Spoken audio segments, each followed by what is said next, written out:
you'll hang out with me for this homiletical moment, I'll be coming from the subject of don't sleep on the kid. Don't sleep on the kid.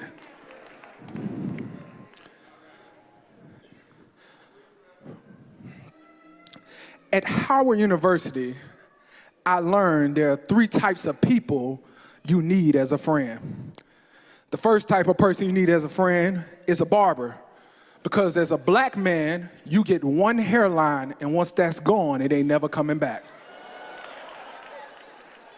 The second type of person you need as a friend is someone in the school newspaper, because if your club or organization was having an event, they would get the word out to the student body. But the most important friend you needed at Howard was a DJ, because I wanted to know where the party was at.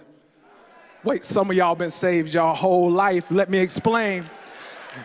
You see, the DJ had control over everything in the party. Without even speaking a word over the mic, the DJ will communicate to the audience exactly what their vibe should be. You don't believe me? Watch this. If you heard Before I Let Go by Maze and Frankie Beverly right now, we in church now. A few of y'all would take 2 steps, you will take 4 steps to the right, 4 steps to the left, 2 step backs, 3 step touches before pivoting and repeating. But what separated a good DJ from a person like you and I with a fire playlist was their ability to take 2 songs with different tempos and different meanings and different vibes and make them flow together. And what I realized very quickly was that at Howard, that DJs was only as good as their transitions. And the best transitions weren't the ones where the next song was easy to predict, but rather they were the ones where the next song seemed unclear. And could I suggest to you on this morning that what takes somebody from being good to great is not how they handle the crescendos of life, neither is it how they handle the eclipsing moments or success, nor is it how they handle or navigate the euphoric milestone, but it's rather how they deal with the transitions of life. What I have observed in my 29 years of life, that there's not a more transitional and dichotomous time in a person's life than graduation. On one hand, graduation is the celebration of the closing of one chapter, but on the other hand, graduation is the beginning of a new. On one hand, graduation is the admission that the place where I have been, I can no longer be. But on the other hand, graduation is the reality that the place that I'm going is foreign. And if a lot of graduates could testify on this morning, they would say with the feelings of completion, accomplishment, and closure that is culminated in the graduation moment, they will also say there is a presence of uncertainty, apprehension, and fear. This feelings are brought on by simply one question: what's next? This 2-word problematic statement is what makes graduations hard. And if a few individuals under the sound of my voice are saying this morning, BD, I haven't put on a cap and gown recently, but I find myself wrestling with my what's next. Someone came this morning saying, yes, I started the business, but what's next? Yes, I'm writing the book, but what's next? Yes, my child just left the house, what's next? Yes, I just retired, but what's next?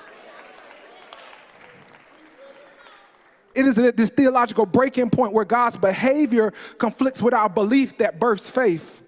You see, faith pushes past perspective. Faith supersedes situations. Faith contradicts calamity. Faith moves when the vision isn't validated. And the reason why many of us are struggling on this morning is because our frustration has become bigger than our faith.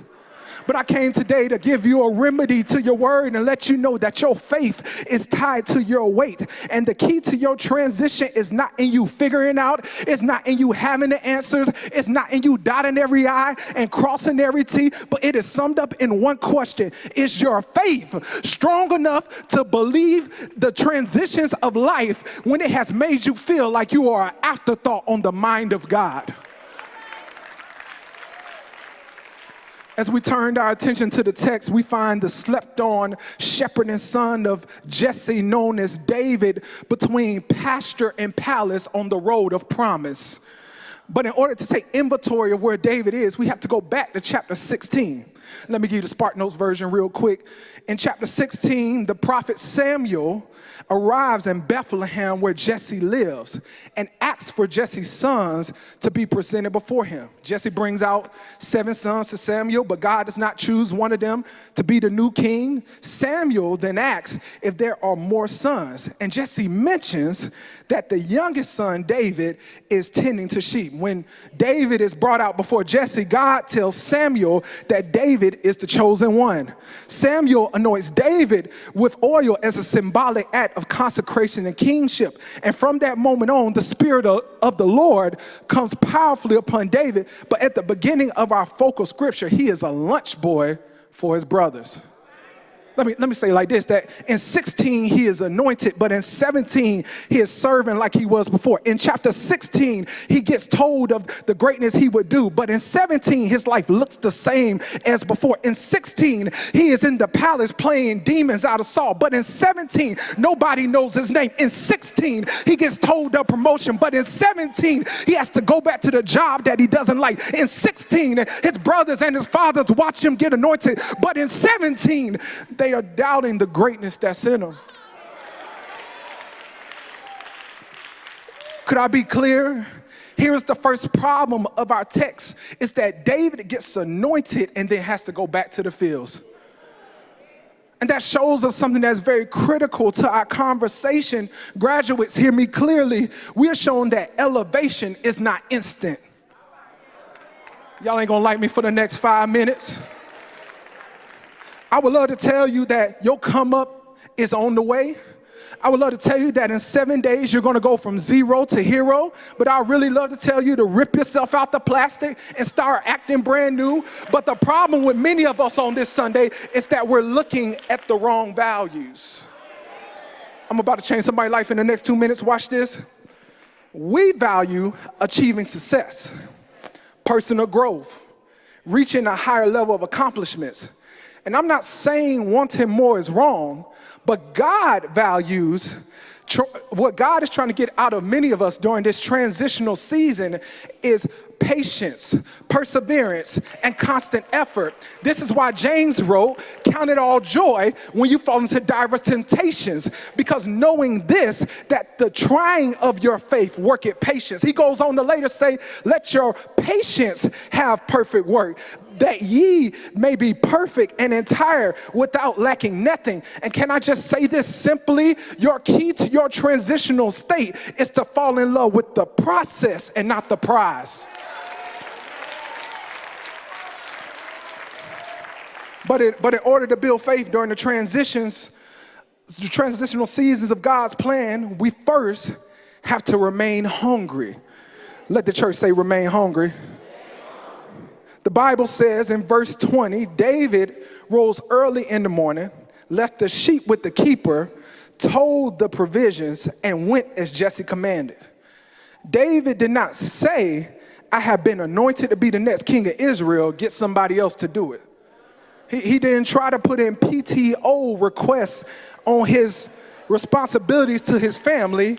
He went. And my question to many of the graduates, how much success can you get before it starts to change you? How many degrees do you get before your church attendance drops off? How many zeros in your bank account do you get before your prayer life changes? It is my belief that one of the hardest times to stay disciplined and on the assignment of God is not when you're in a hard place, but rather it is on the end of success. And it is something about success that makes you want to take tomorrow off. But let me say it like this. Where my gym people at? Do I got anybody trying to lose weight? Oh yeah, I see you over there, Doc. You know, anybody trying to unbig their back in this season? You ever went to the gym, had a good workout? You might have put a little extra weight on the bar. You might have got on the Stairmaster a little longer. You might have said, you know what, I'm gonna run on the treadmill today. And it seems like you sit in your car, you walk out the gym saying you killed it, and before you get out the parking lot, you think, man, I could go for some red velvet cake.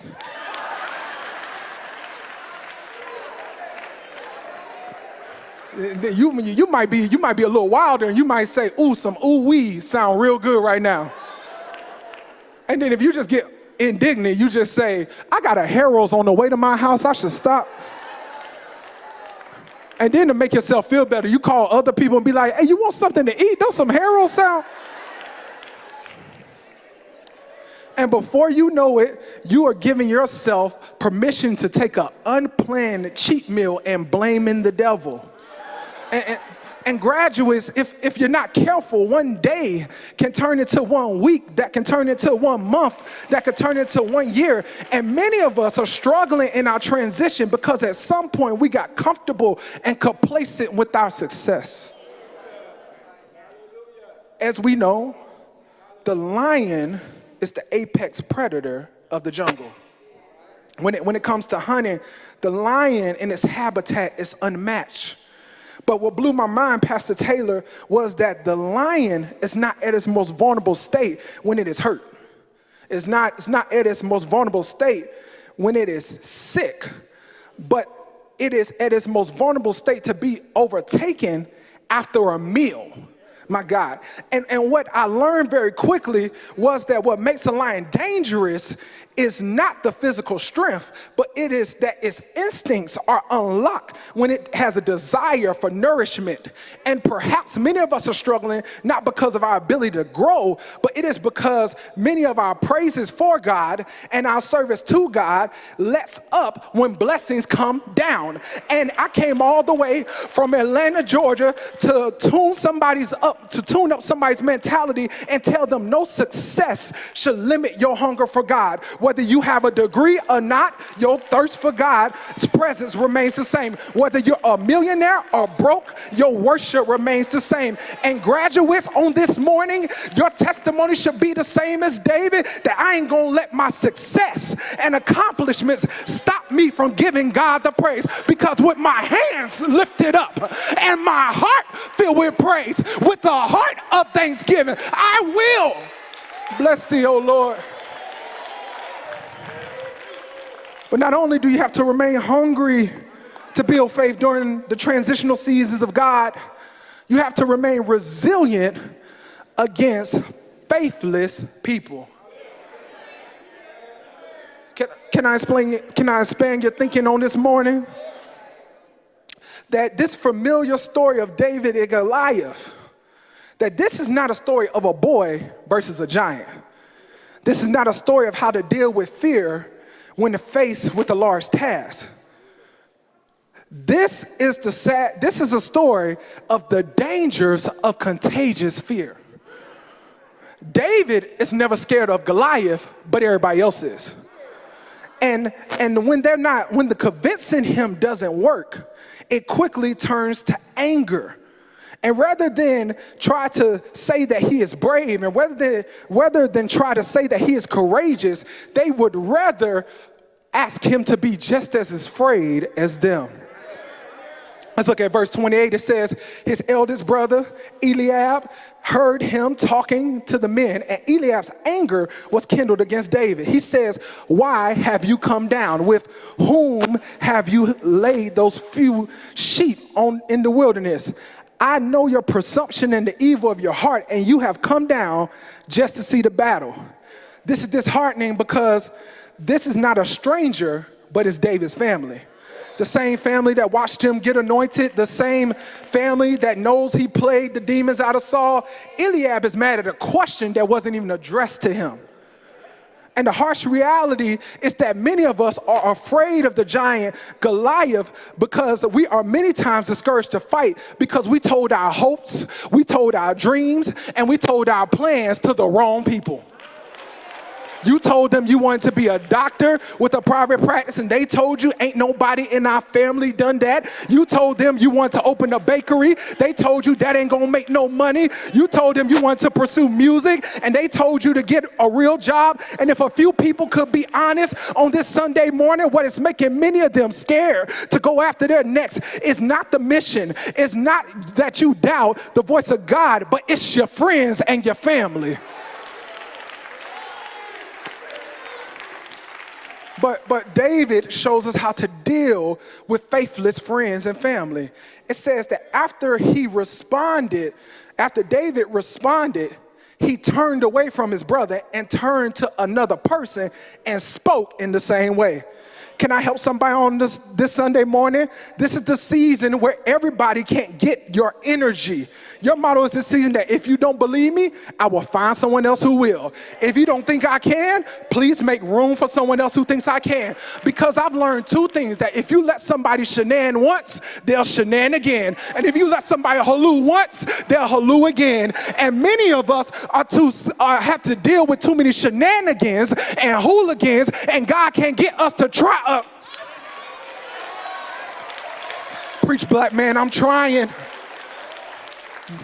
But could I suggest that in these situations where we are dealing with faithless people, we are missing the purpose of the moment? We get so caught up in looking for validation, and we get so caught up in looking for someone to gas us up. But David shows us that he isn't looking for approval, he's looking for an opportunity. And in verse 31 shows us the benefits of speaking our dreams. It says when the words that David spoke were heard, they repeated before Saul, and he sent for him. Somebody about to tear the church up. That David gets sent for in front of the same people who told him to shut up. And I came to encourage someone who feels like nobody believes in their dream but them. You wanted somebody to see the same things that you see. You're looking for somebody to validate your purpose, and it seems like you're met with regret. You're looking for investors, and you're met with negative reports. You're looking for access to your career, and everybody's telling you to change. And your biggest testimony on this morning is they counted you out. They said they wanted you down. They said that you weren't going to make it, and they didn't believe it you. But your biggest flex on this morning, because God did. But not only do you have to remain hungry in order to build faith during transitional seasons of God's plan, and not only do you have to remain resilient against faithless people, but lastly, you got to remain true to you. When David stands before Saul, he expresses his willingness to fight Goliath. Despite his youth and lack of experience as a warrior, David recalls his resume to Saul.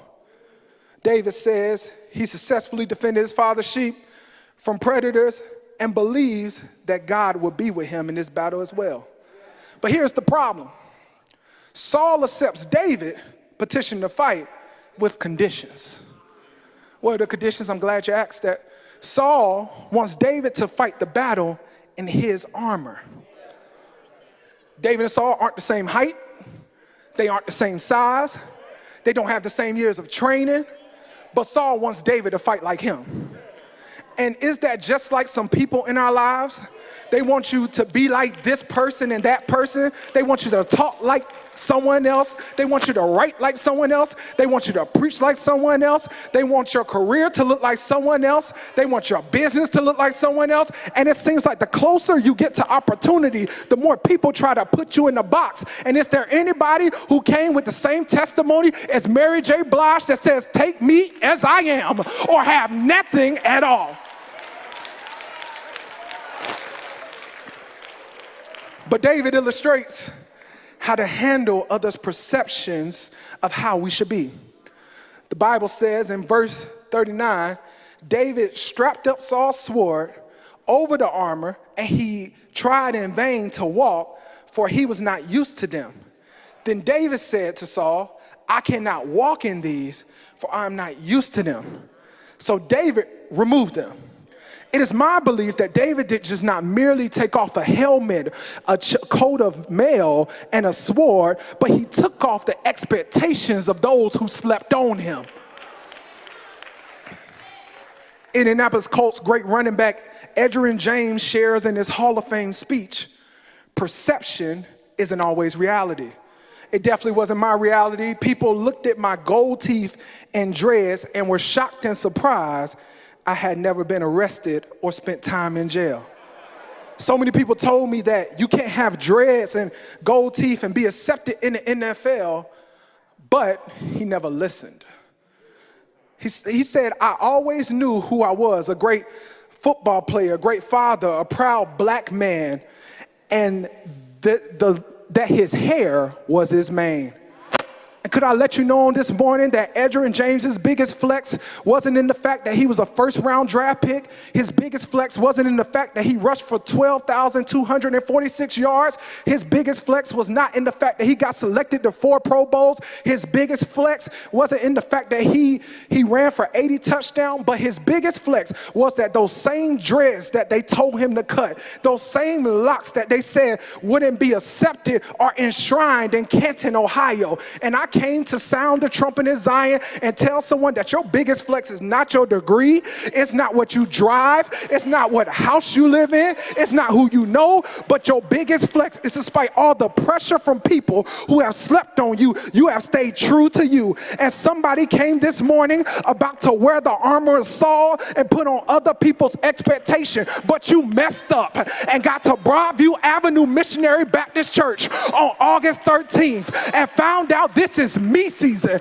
This is the season where I fall in love with who God called me to be.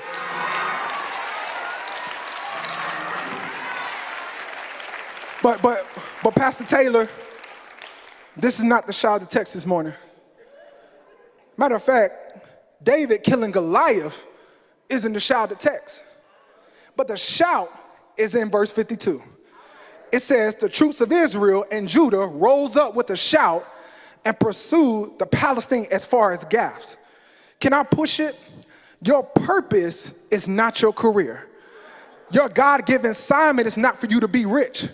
The goal of your life is not to have fame. Arthur Maria Williamson says, we were born to manifest the glory of God that is within us. And it is not just in some of us, but it is in everyone. And when we let our light shine, we unconsciously give others permission to do the same. And as we are liberated from our own fear, our presence automatically liberates others. And this is your shout this morning. The reason why they can't sleep on you is because God is about to make you the reason why somebody knows that they can. And before we get out of here, can somebody turn to your neighbor and say that God is about to take you from being slept on to being an inspiration. And you're not about to be just a doctor, but you're about to be the reason why somebody knows that they can. You're not just about to be the nurse. You're about to be the reason why somebody knows that they can. You're not just about to be a lawyer, but you're about to be the reason why somebody knows that they can. And you're not just meant to be a business owner, but you're about to be the reason why somebody knows they can. And the biggest reason why we can is because 2,000 years ago, they took a carpenter up a hill called Calvary. They put nails in his hands and nails in his feet. They hung him high. They stretched him wide. He hung his head and then he died. But I can hear the songwriter say, it was early one morning, just about the break of day, that he got up with all power in his hands, and because he lived, I can face tomorrow, and because he lives, all fear is gone, and because I know who holds the future, life is worth the living because he lives. So I came to tell you, don't sleep on the kid, because there's a king in me. Don't sleep on the kid, because there's a king in you. Don't sleep on the kid, because there's a queen in you. Don't sleep on the kid, because your testimony is, can't nobody do you like Jesus. Can't nobody do you like the Lord. If you believe it, say yeah, yeah, yeah.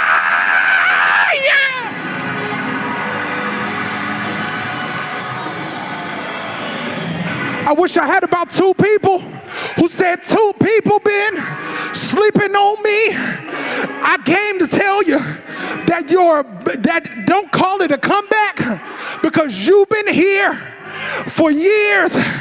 You cried, they slept on you. You stayed up, they They slept on you. They talked about you and slept on you. But Goliath is evidence that you're on the mind of God. So is there anybody here who can say that I'm gonna kill my giant so somebody else can kill their giant? Open up your mouth and kill it. Kill it. Kill it. Kill it.